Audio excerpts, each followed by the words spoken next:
يا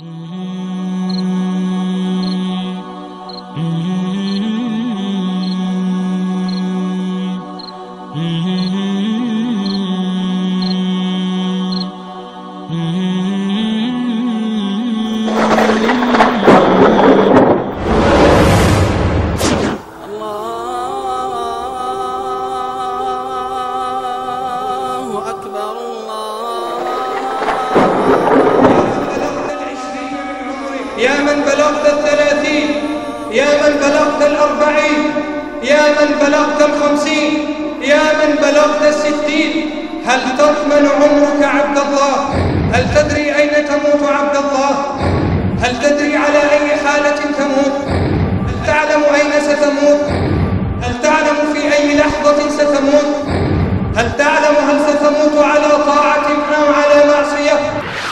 من أحب لقاء الله أحب الله لقاءه، ومن كره لقاء الله كره الله لقاءه. فيا عباد الله، إذا أردنا أن نحسن خاتمتنا وأن يحسن الله جل وعلا نهايتنا فبادروا بالتوبة، بادروا بالرجوع إلى الله جل وعلا. واعلم عبد الله أن لحسن الخاتمة علامات، منها أن يموت وهو ينطق الشهادتين، ومن علامات حسن الخاتمة أيضا أن يموت المسلم في ليلة الجمعة أو في يوم الجمعة، أن يموت المسلم بعرق الجبين. قال المصطفى صلى الله عليه وسلم: موت المؤمن بعرق الجبين. ومن علامات حسن الخاتمة أيضا السرور على وجه المسلم عند وفاته. نعم عباد الله، إنه حسن الخاتمة، هذه خاتمة السعادة عباد الله. فالموت عباد الله لا مفر منه ولا مهرب، ولقاء الله جل وعلا آت. فالمبادرة عباد الله، المسارعة عباد الله. يا معشر الشباب، يا معشر المؤمنين، يا معشر النساء، يا بنات المسلمين، لو تأملتم في قصص الصالحين لندمتم ولرجعتم ولتأملتم.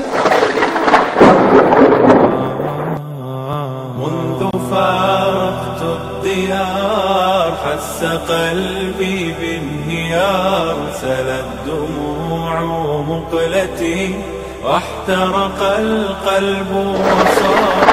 ثم اعلموا أن الدنيا لا تخلو من بلية، ولا تصفو من رزية، ولا تعدم من المكدرات، والمرء رهن مصائب ما تنقضي حتى يوسد جسمه في رمسه، فمعجل يلقى الردى في نفسه، ومؤجل يلقى الردى في غيره.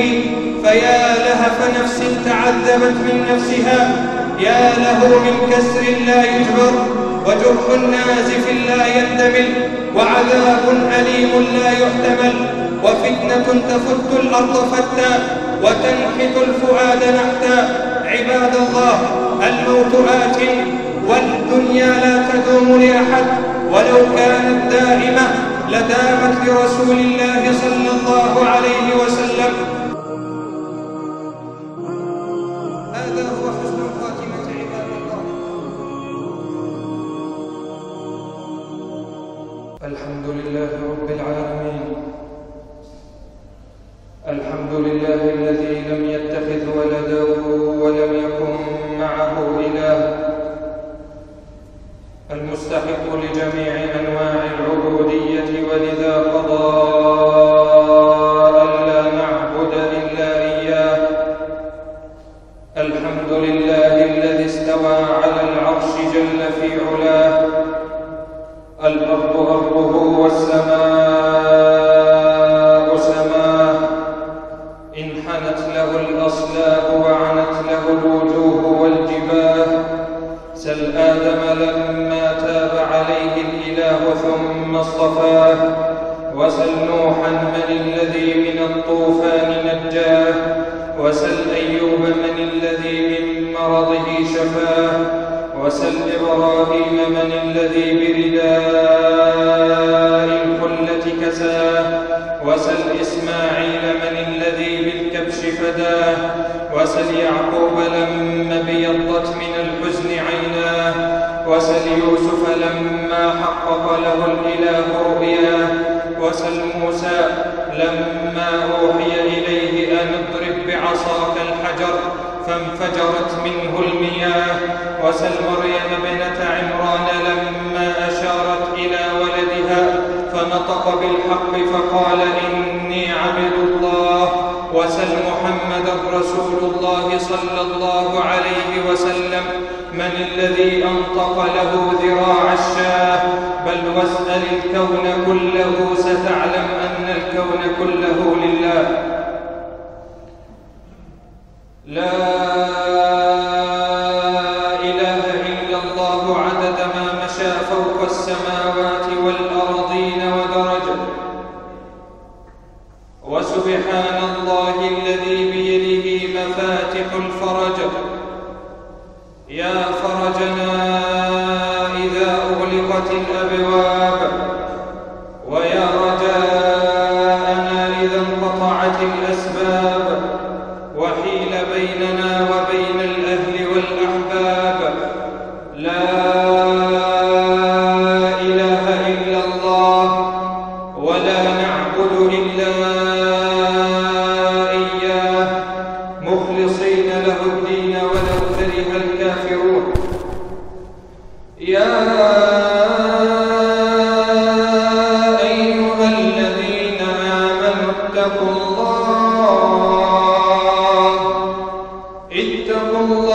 حق تقاته ولا تموتن إلا وأنتم مسلمون. يا أيها الناس اتقوا ربكم الذي خلقكم من نفس واحدة وخلق منها زوجها وبث منهما رجالا كثيرا ونساء، واتقوا الله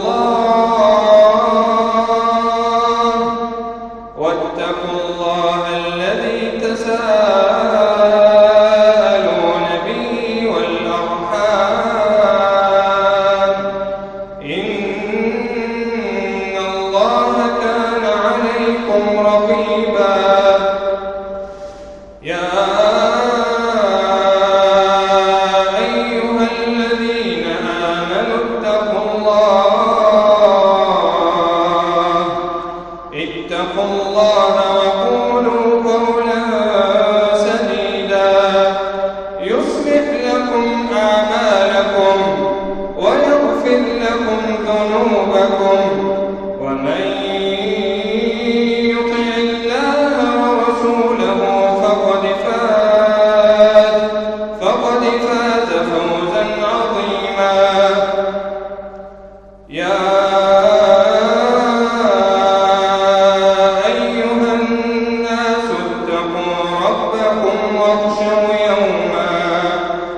واخشوا يوما لا يجزي والد عن ولده ولا مولود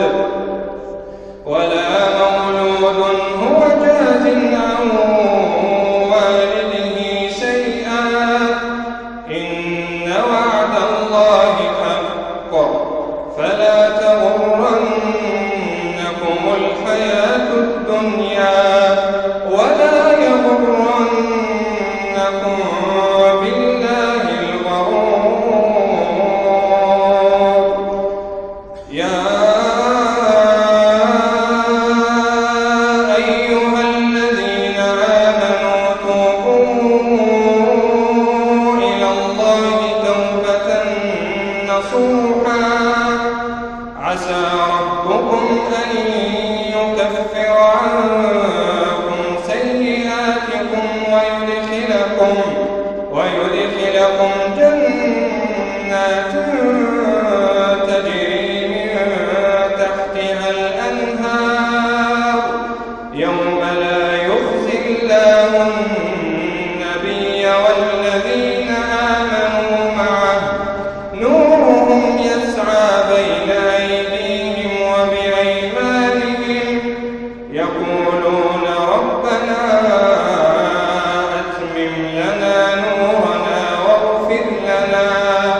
واغفر لنا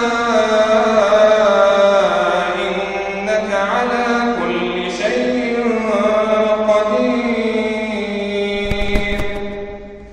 وبعد، فإن أصدق الحديث كلام الله تعالى، وخير الهدي هدي نبينا محمد صلى الله عليه وسلم، وخير الأمور عوازمها، وشر الأمور محدثاتها، وكل محدثة في دين الله بدعة، وكل ضلالة في دين الله في النار. وما قل وكفى خير مما كثر وألهى، واليد العليا خير من اليد السفلى، وإنما توعدون لآت وما أنتم بمعجزين. ونصلي ونسلم على المبعوث رحمة للعالمين سيدنا محمد. الله حبى محمدا تكريما، وهداه فضلا من لدنه عظيما. لقد كان بالمؤمنين رحيما، صلوا عليه وسلموا تسليما. اللهم فصلاة وسلاما عليك سيدي أبا القاسم يا رسول الله. أما بعد، فيا عباد الله، الدنيا نعيش فيها، فمنا من يختم الله جل وعلا له بخاتمة السعادة بأن يموت على طاعة الله جل وعلا، وأن يموت والله جل وعلا راض عنه. ومن الناس من يموت على سخط الله وغضبه، نستعيذ بالله من ذلك. فالناس قسمان في لقاء الله جل وعلا: قسم عبد الله جل وعلا وأطاعه،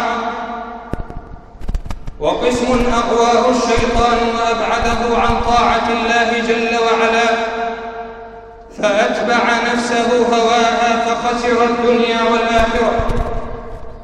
لكن عباد الله، المؤمنون هم الفائزون في الدنيا والآخرة.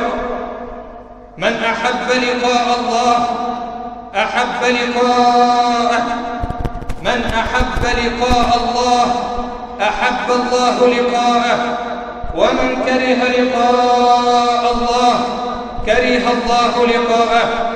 ومن هنا عباد الله كان حديثنا اليوم بإذن الله جل وعلا عن حسن الخاتمة. يختم الله جل وعلا للمؤمنين بخاتمة السعادة. نسأل الله جل وعلا بأن يختم لنا جميعا بخاتمة السعادة. فمن الناس من يموت وهو يجاهد في سبيل الله جل وعلا، ومن الناس من يموت وهو في صلاة الجماعة، ومن الناس من يموت وهو ساجد بين يدي الله جل وعلا، ومن الناس من يموت وهو يقرأ القرآن، ومن الناس من يموت وهو يقيم الأذان، ومن الناس من يموت وهو صائم لله جل وعلا، ومن الناس من يموت على طاعة الله جل وعلا، على شتى أنواع الطاعة.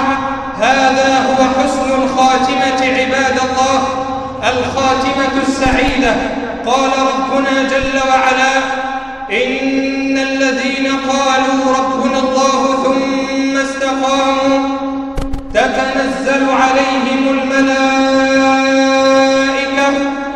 ألا تخافوا ولا تحزنوا وأبشروا بالجنة التي كنتم توعدون، وأبشروا بالجنة التي كنتم توعدون.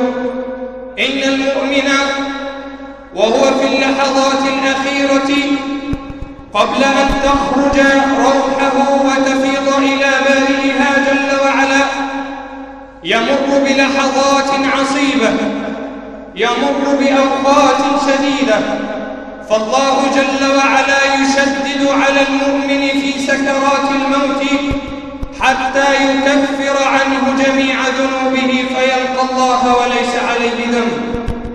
وإن الكافر ليخفف الله عنه في سكرات الموت حتى يلقى الله جل وعلا وليس له حسنة.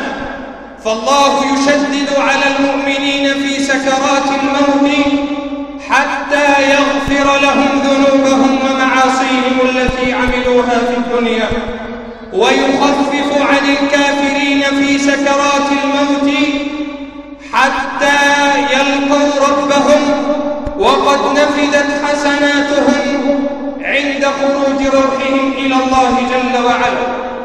فالله جل وعلا يبشر المؤمنين بمقعدهم في الجنة عند الموت، وهذا هو حسن الخاتمة عباد الله.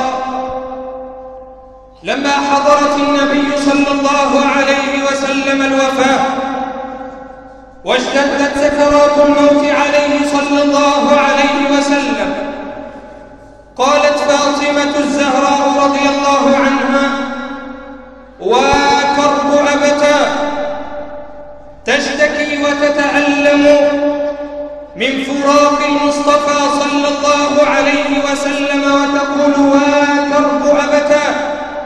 فيقول لها النبي صلى الله عليه وسلم: ليس على أبيك كرب بعد اليوم. فالنبي صلى الله عليه وسلم خير بين أمرين عند وفاته، خير بين أن يعيش في هذه الدنيا وبين أن يكون في الرفيق الأعلى. فقال النبي صلى الله عليه وسلم: بل الرفيق الأعلى، بل الرفيق الأعلى، بل الرفيق الأعلى. هذه خاتمة السعادة عباد الله. وهذا بلال بن رباح رضي الله عنه مؤذن رسول الله صلى الله عليه وسلم، تشتد عليه السكرات، فيقول بلال وهو في سكرات الموت ويردد قائلا: غدا نلقى الأحبة محمدا وصحبه، غدا نلقى الأحبة محمدا وصحبه. فيظل يرددها، فتقول زوجته: وبلالا وحزنا. فيقول لها بلال بن رباح رضي الله عنه: وفرحتا. يفرح بلال بن رباح لأنه يلقى ربه جل وعلا. وهذا عامر بن عبد الله بن الزبير رضي الله عنه. انظروا إلى أحوال الصالحين عباد الله، واعلموا أنه ما بعد الموت من مستعتب ولا قبل الموت إلا التوبة والرجوع إلى الله جل وعلا. وليس هناك حال أفضل من حال المؤمنين، لأنهم في الفردوس الأعلى من الجنة. مثل الجنة التي وعد المتقون: فيها أنهار من ماء غير آسن، وأنهار من لبن لم يتغير طعمه، وأنهار من خمر لذة للشاربين، وأنهار من عسل مصفى، ولهم فيها من كل الثمرات. أتستبدلون الذي أدنى بالذي هو خير؟ أيرضى المؤمن بالعيش في هذه الدنيا ولا يرضى بما عند الله جل وعلا؟ كلا، إنما عند الله خير وأبقى. إن المؤمنون يفرحون بلقاء الله جل وعلا، وإن الكافرون يسخطون إذا علموا أنهم راجعون إلى ربهم وواقفون بين يديه. فهذا عامر بن عبد الله بن الزبير رضي الله عنه يشتد عليه المرض وتشتد عليه سكرات الموت، ويحين وقت أذان المغرب، وأهله وأصحابه حوله ينظرون إليه ويبكون بكاء شديدا. فلما سمع الأذان قال لمن حوله: أقيموني حتى أصلي.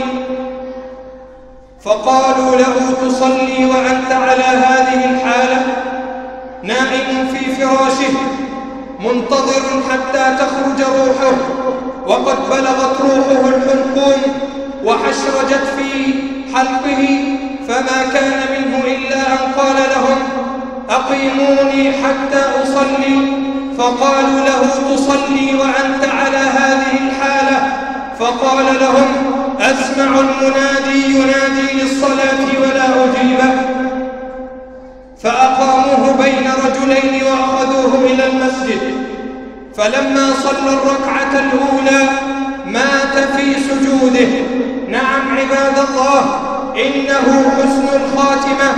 قال النبي صلى الله عليه وسلم في الحديث الذي أخرجه أبو داود في سننه والحاكم في المستدرك، قال المصطفى صلى الله عليه وسلم: من كان آخر كلامه من الدنيا لا إله إلا الله دخل الجنة.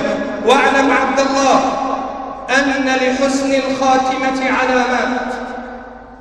كيف تعرف أن هذا الميت قد ختم الله له بحسن الخاتمة؟ منها أن يموت وهو ينطق الشهادتين قائلا: لا إله إلا الله محمد رسول الله. ومن علامات حسن الخاتمة أيضا أن يموت المسلم بعرق الجبين.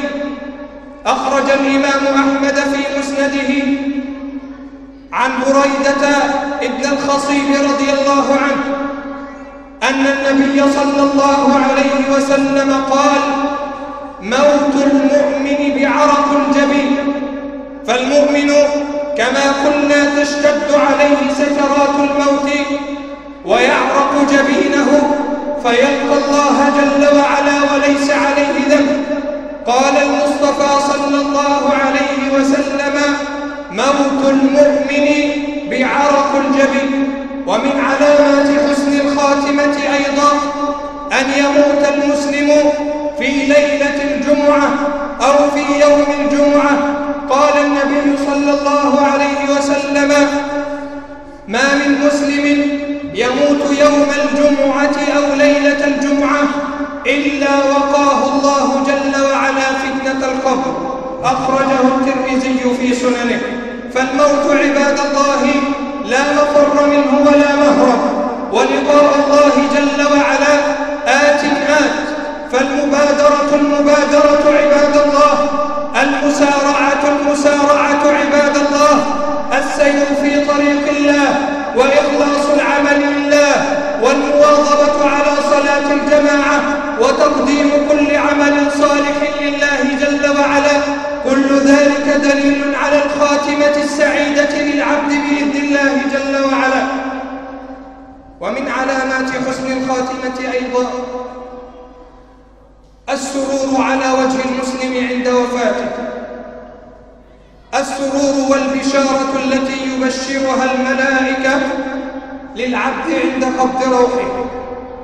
الإنسان إذا قبض روحه إذا كان مؤمنا صالحا ظهرت علامات الصلاح على وجهه بعد موته. قال ربنا جل وعلا: يوم تبيض وجوه وتسود وجوه، فأما الذين اسودت وجوههم أكفرتم بعد إيمانكم فذوقوا العذاب بما كنتم تكفرون، وأما الذين ابيضت وجوههم ففي رحمة الله هم فيها خالدون. وقال ربنا جل وعلا: فمنهم شقي وسعيد، فأما الذين شقوا ففي النار لهم فيها زفير وشهيق خالدين فيها ما دامت السماوات والأرض إلا ما شاء ربك إن ربك فعال لما يريد. وأما الذين سعدوا ففي الجنة خالدين فيها ما دامت السماوات والأرض إلا ما شاء ربك عطاء غير مجذور.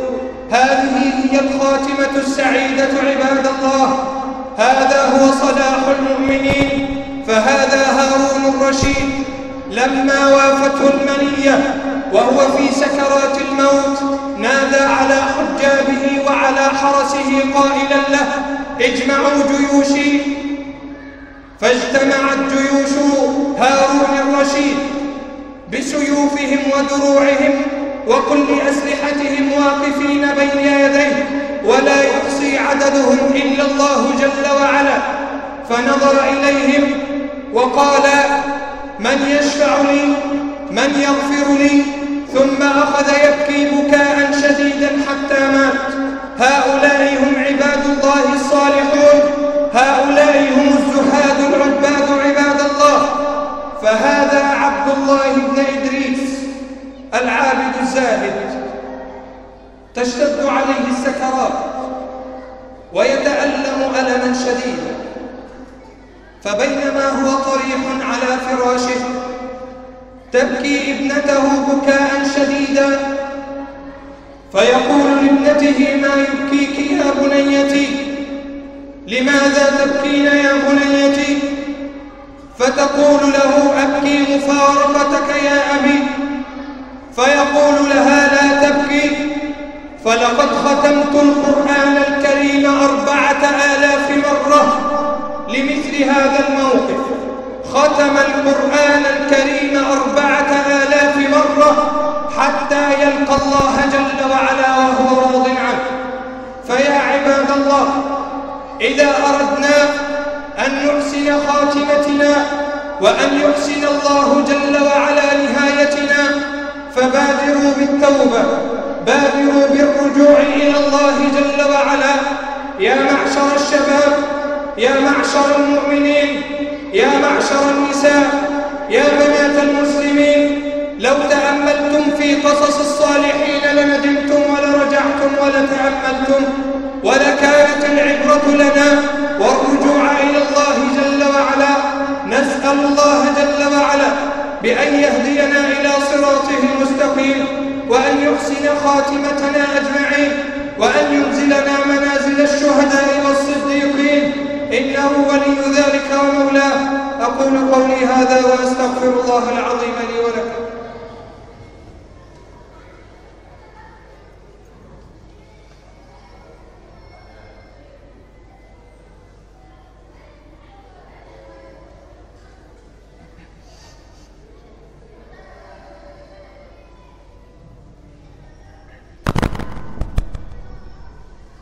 الحمد لله رب العالمين، الحمد لله معز من أطاعه واتقاه، ومذل من أضاع أمره وعصاه. لا إله إلا هو الذي وفق أهل طاعته للعمل بما يرضاه، وحقق على أهل معصيته ما قدره عليهم وقضاه.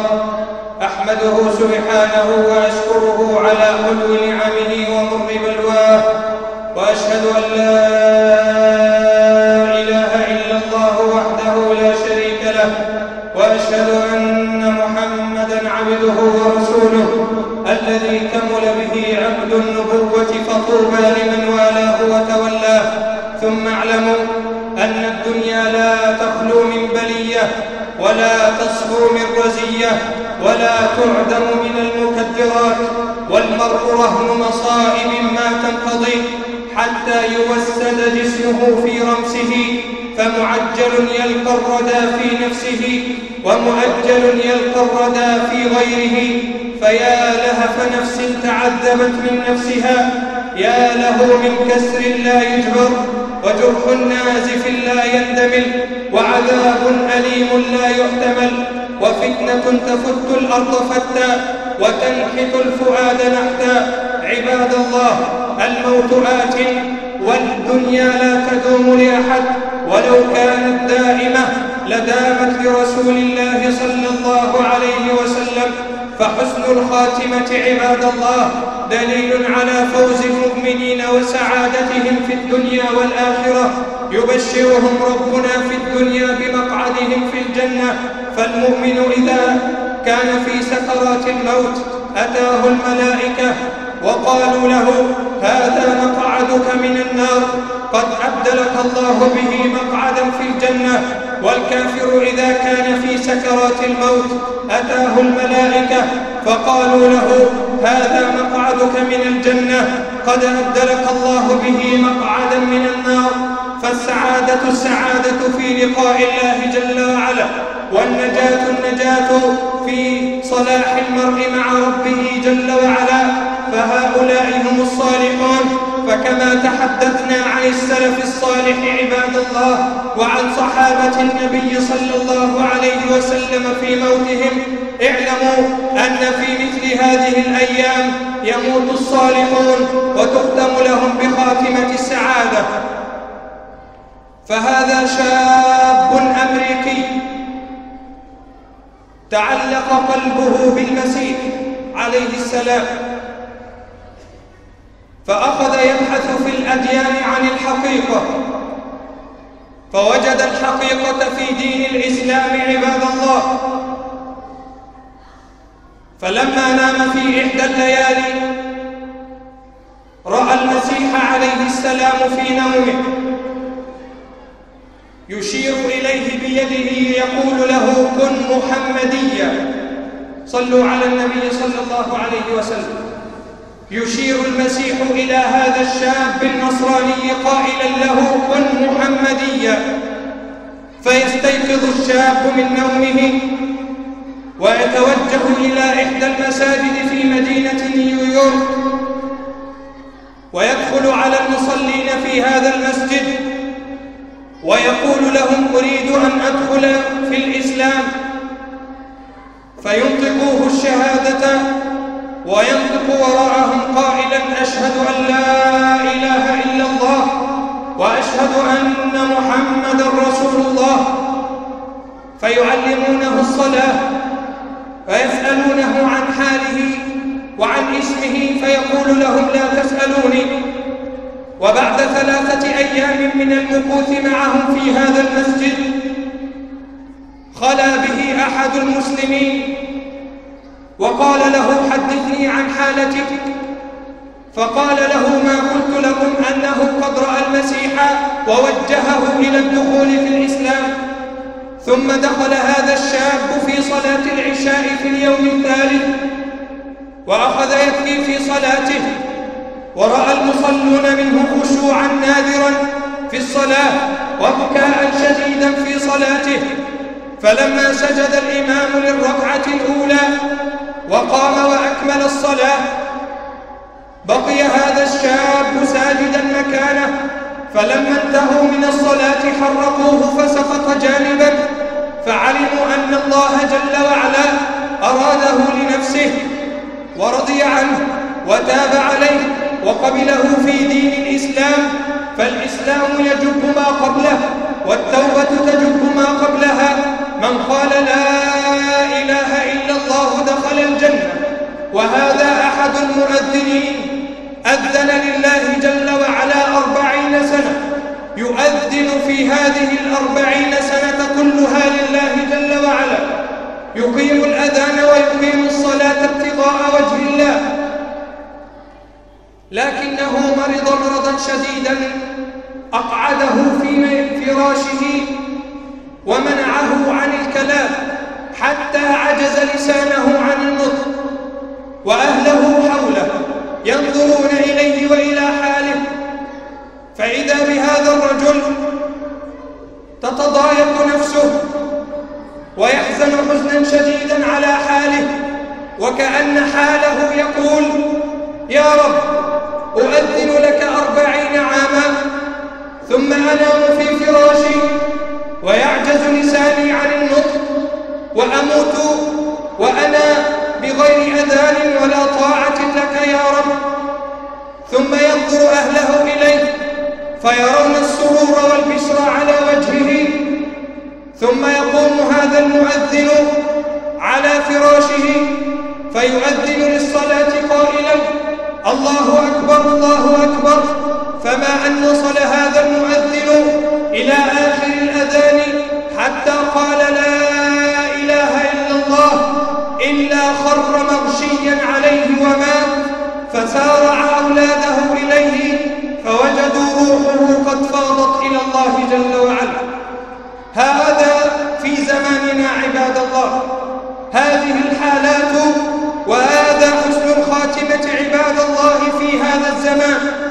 هذا الزمان عباد الله وقد ابتعد كثير من الناس عن طاعة الله جل وعلا، وقد غفل كثير من الناس عن الساعة التي تخرج فيها الروح من الأقدام ثم تصل إلى الركب، ثم تصل إلى جوارح الإنسان، ثم تصل الروح إلى صدره، ثم تصل الروح إلى حلقه، ثم تخرج الروح إلى بارئها جل وعلا. نسي كثير من الناس هذه الساعة. وفي إحدى الليالي وفي إحدى الأيام على متن الباخرة المصرية سالم إكسبريس، اسم الباخرة هكذا، وفي رحلة العودة من الحج عباد الله، وتغرق الباخرة فيصرخ الجميع فيها.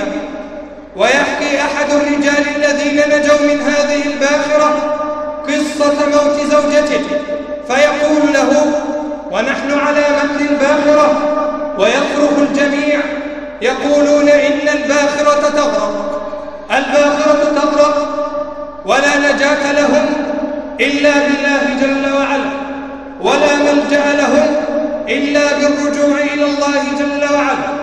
فيجري هذا الرجل على غرفة زوجته فيصرخ فيها قائلا لها اخرجي إن الباخرة تغرق، فتقول له زوجته الصالحة هذه الشابة المؤمنة تقول له والله لن أخرج من غرفتي حتى ألبس حجابي كاملا، والله لن أخرج من غرفتي حتى ألبس حجابي كاملا، فلعلي أموت ولعلي أغرق وألقى الله جل وعلا وأنا أريد أن ألقاه وأنا على طاعة.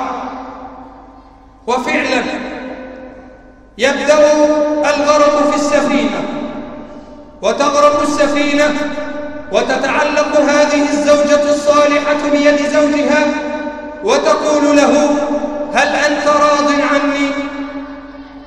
فيبكي الزوج بكاء شديدا، فتردد الزوجة قائلا هل أنت راض عني؟ فيبكي الزوج فتقول هل أنت راض عني؟ فيقول لها الزوج نعم أنا راض عنك. فتغرق الزوجة وتردد قائلة أشهد أن لا إله إلا الله وأشهد أن محمدا رسول الله. فيبكي الزوج على فراقها ويقول أسأل الله جل وعلا أن يجمعني بك في الجنة وأن يجمعني بك في الفردوس الأعلى من الجنة. هذا هو حسن الخاتمة عباد الله. هل تضمن عمرك أيها الشاب يا من بلغت 20 من عمرك، يا من بلغت 30، يا من بلغت 40، يا من بلغت 50، يا من بلغت 60، هل تضمن عمرك عبد الله؟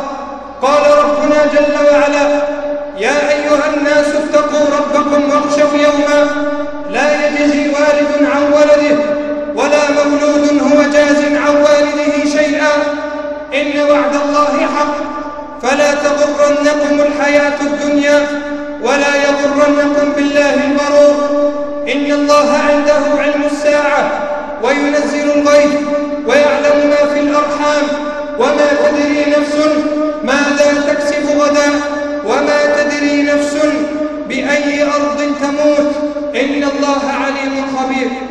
هل تدري أين تموت عبد الله؟ هل تدري على أي حالة تموت؟ هل تعلم أين ستموت؟ هل تعلم في أي لحظة ستموت؟ هل تعلم هل ستموت على طاعة أو على معصية؟ على أي حالة ستلقى الله؟ هل ستلقاه وأنت في الصلاة؟ هل ستلقاه وأنت تقرأ القرآن؟ هل ستلقاه وأنت تبكي بين يديه؟ أم هل ستلقاه وأنت تغضبه؟ أم ستلقاه وأنت ترتكب الذنوب والمعاصي؟ كم من أناس عاشوا في هذه الدنيا على معاصي ثم ما كانت خاتمتهم إلا بالتوبة عباد الله. قال النبي صلى الله عليه وسلم إذا أراد الله بعبد خيرا وفقه لعمل صالح ثم يقبضه عليه، أو كما قال النبي صلى الله عليه وسلم. فنسأل الله جل وعلا عباد الله أن يختم لنا بخاتمة السعادة أجمعين، وأن يجعلنا من عباده المؤمنين، إنه ولي ذلك ومولاه. اللهم اغفر لنا ذنوبنا وإسرافنا في أمرنا، وثبت اللهم على الصراط أقدامنا، وانصرنا على القوم الكافرين. اللهم هب لنا قبل الموت توبة، وعند الموت شهادة، وبعد الموت جنة ونعيما وملكا كبيرا. اللهم فرج كرب المكروبين، ونفس هم المهمومين، واقض الدين عن المدينين، وذل الحيارى واهد الضالين، واغفر للأحياء والميتين. اللهم اغفر لآبائنا وأمهاتنا، اللهم ارحمهم كما ربونا صغارا. اللهم ارزقنا برهم أحياء وأمواتا، اللهم اجزهم عنا خير الجزاء. اللهم إنا نسألك رضاك والجنة، ونعوذ بك من سخطك ومن النار. يا مقلب القلوب والأبصار، ثبت قلوبنا على الإيمان والتقوى. يا مصرف القلوب صرف قلوبنا إلى طاعتك يا رب العالمين. اللهم اهدنا إلى صراطك المستقيم، صراط الذين أنعمت عليهم غير المغضوب عليهم ولا الضالين. اللهم اهدنا واهد بنا، واجعلنا سببا لمن اهتدى، ويسر الهدى لنا. اللهم إنا نسألك العفو والعافية في الدنيا والآخرة. اللهم أمنا في أوطاننا، وأصلح أئمتنا وولاة أمورنا، وهب لنا غنى لا يطغينا، وقوة لا تلهينا، وأغننا اللهم بفضلك عمن أغنيته عنا. ربنا لا تزغ قلوبنا بعد إذ هديتنا، وهب لنا من لدنك رحمة، إنك أنت الوهاب. ربنا إنك جامع الناس ليوم لا ريب فيه، اجمعنا في الدنيا على طاعتك، وفي الآخرة في الفردوس الأعلى في جنتك يا رب العالمين. اللهم إنا نسألك الفردوس الأعلى من الجنة مع النبيين والصديقين والشهداء والصالحين، وحسن أولئك رفيقا. اللهم اسقنا من يد نبينا صلى الله عليه وسلم شربة ماء لا نظمأ بعدها أبدا. اللهم أظلنا في ظل عرشك يوم لا ظل إلا ظلك. اللهم طهر قلوبنا من النفاق والرياء. اللهم إنا نعوذ بك من خشوع النفاق. اللهم إنا نعوذ بك من سيء الأخلاق. اللهم إنا نعوذ بك من سيء الأخلاق. اللهم إنا نسألك رضاك بالجنة، ونعوذ بك من سخطك ومن النار. ربنا إننا سمعنا مناديا ينادي للإيمان أن آمنوا بربكم فآمنا. ربنا فاغفر لنا ذنوبنا، وكفر عنا سيئاتنا، وتوفنا مع الأبرار. ربنا وآتنا ما وعدتنا على رسلك، ولا تخزنا يوم القيامة، إنك لا تخلف الميعاد. آمين آمين. وما كان من خطأ أو نسيان فمني ومن الشيطان، والله ورسوله منه براء. وأعوذ بالله جل وعلا أن أكون جسرا تعبرون عليه إلى الجنة، ثم يلقى به في نار جهنم، ثم أعوذ بالله أن أذكركم به وأنساه. قوموا إلى صلاتكم يرحمكم الله، وأقيموا الصلاة إن الصلاة كانت على المؤمنين كتابا موقوتا.